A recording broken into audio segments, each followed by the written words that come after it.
ও মুহাম্মদ তুমি যে বলো তোমার কোরআন সত্য, তুমি যে বলো তোমার নবী সত্য, তুমি মুহাম্মদ আল্লাহর পক্ষ থেকে প্রেরিত একজন রাসূল, তোমার সাহাবায়ে কেরাম সবচাইতে ভালো মানুষ। ও মুহাম্মদ তুমি প্রমাণ করো তোমার এই কোরআন সত্য, তোমার এই হাদিস সত্য। আরে দুনিয়ার মানুষ রে, মক্কার কাফেররা যখন আপনার আমার নবীকে এমন একটা প্রশ্ন করলো, ও মুহাম্মদ তোমার কাছে যে আয়াতগুলো চলে আসে, তোমার কাছে যে বাণীগুলা আরবি বাণীগুলা তুমি আমাদেরকে পড়াও আর বলো, ও মক্কার কাফেরেরা আমি যে তোমাদেরকে বাণীগুলা শুনাইতেছি, আমি যে তোমাদেরকে কোরআনের আয়াতগুলা শুনাইতেছি, ও মক্কার কাফেররা এই আয়াতগুলার অনুসরণ করো। আমি নবী যেইগুলা বলি এগুলার অনুসরণ করো, আমি নবী যেইগুলা থেকে নিষেধ করি ওইগুলা থেকে বিরত থাকো। ও মুহাম্মদ তুমি প্রমাণ করো তোমার এই নবী সত্য, তুমি মুহাম্মদ সত্য, তোমার কোরআন সত্য, তাহলে তুমি এটা একটু প্রমাণ করে দাও।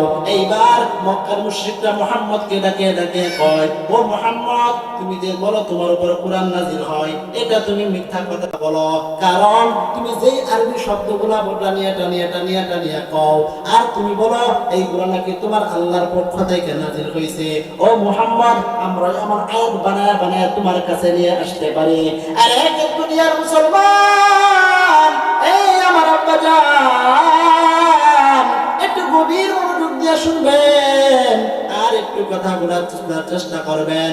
এইবার মক্কার মুশরিকরা আপনার আমার নবীকে, দয়ার নবীকে, মায়ের নবীকে, রাহমাতুল লিল আলামিনকে ডাকে ডাকে কয়, ও মুহাম্মদ তুমি যে আরবি আয়াতগুলা বলো আমাদের বিশ্বাস, আমাদের ধারণা এইগুলা তুমি নিজের থেকে বানায় বলো, এইগুলা তোমার আল্লাহর পক্ষ থেকে নাযিলকৃত না, এইগুলা কোনো কোরআনের আয়াত না। আরে দুনিয়ার মানুষ, এইবার মক্কার মুশরিকেরা আপনার আমার নবীরে কয়, ও মুহাম্মদ তুমি যে আরবি কথাগুলো বানায় বানায় বলো, তোমার থেকে একটু লাইন আমাদেরকে দাও, একটু শব্দ আমাদেরকে দাও, এই শব্দগুলো যদি দাও তাহলে আমরাও তোমার মতো এই কথাগুলো বানায় বানায় বানায় বানায় বলতে পারবো। আর এক দুনিয়ার মুসলমান, এই আমার কলিজার টুকরা যুবক, মক্কার মুশরিকরা যখন আপনার আমার নবীকে এমন একটা প্রশ্ন করলো, তখন আপনার আমার নবী চিন্তার মধ্যে পড়ে গেলেন কি করবেন। আই হাই, মক্কার মুশরিকরা তো আমাকে কঠিন একটা প্রশ্ন করে দিলেন।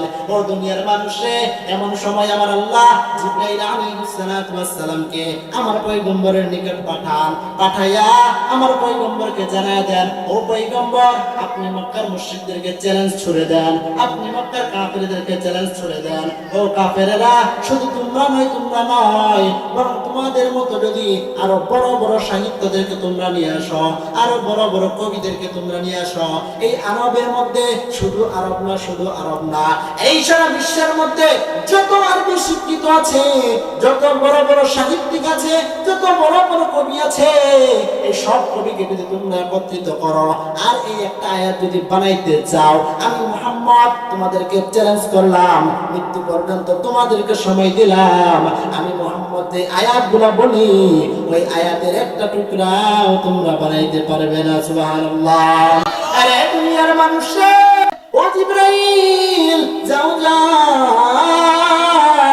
আমার পয়গম্বরকে গিয়ে জানাও, ও পয়গম্বর আপনি যদি এই মক্কার মুশরিকদেরকে সূরা বাকারার মতো সূরা দেন তাহলে তারা পারবে না, সূরা আল ইমরানের মতো সূরা দেন এত বড় সূরা তারা বানাইতে পারবে না, কোরআনের বড় বড় বড় সূরাগুলো দিলেও তারা পারবে না। ও নবী আপনাকে আমি বলি, কোরআনের মধ্যে সবচেয়ে ছোট সূরা যেটা আছে, কোরআনের মধ্যে সবচেয়ে সংক্ষিপ্ত সূরা যেটা আছে, সূরা কাউসারটা আপনি তাদেরকে দিয়া দেন।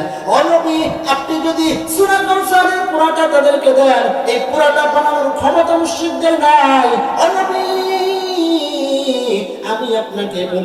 আমি আপনাকে বলতেছি, আপনি সূরা কাউসার হলো কোরআনের মধ্যে সবচেয়ে ছোট সূরা, ওই সূরা কাউসার থেকে প্রথম নম্বর আয়াতটা আপনি মক্কার মুশরিকদেরকে ছড়িয়ে দেন আর চ্যালেঞ্জ করিয়া দেন, ও মক্কার মুশরিকেরা তোমাদের যদি শক্তি থাকে, তোমাদের যদি ক্ষমতা থাকে, তোমাদের যদি পাওয়ার থাকে, এই যে আমি নবী কোরআনের বড় একটা সূরা দিলাম না, সূরা বাকারাও দিলাম না, সূরা আল ইমরানও দিলাম না, সূরা মায়েদাও দিলাম না, বরং আমি নবী কোরআনের মধ্যে যেই ছোট সূরাটা সবচেয়ে ছোট, এই সেই সূরার একটা আয়াত আমি তোমাদেরকে দিলাম, ইন্না আতাইনাকাল কাউসার, এই আয়াতটা আমি তোমাদেরকে দিয়ে দিলাম।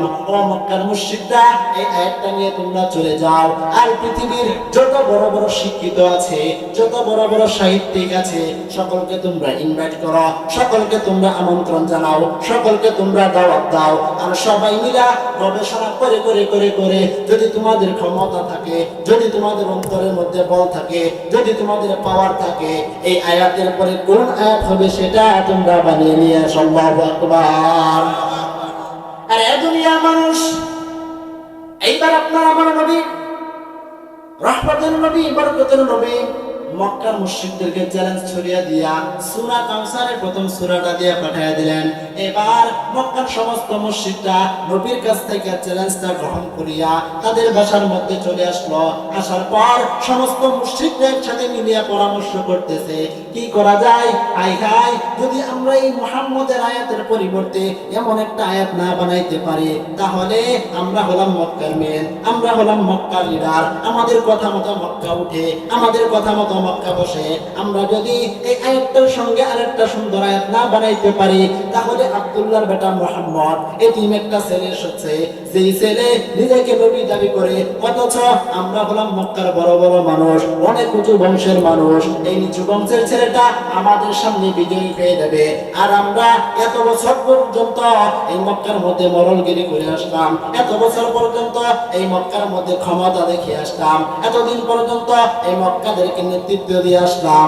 এখন যদি এই মুহাম্মদের কাছে আমরা হেরে যাই, আমাদের নেতৃত্ব থাকবে না, আমাদের ক্ষমতাও থাকবে না, মানুষ আর আমাদেরকে আইডল মানবে না। কথা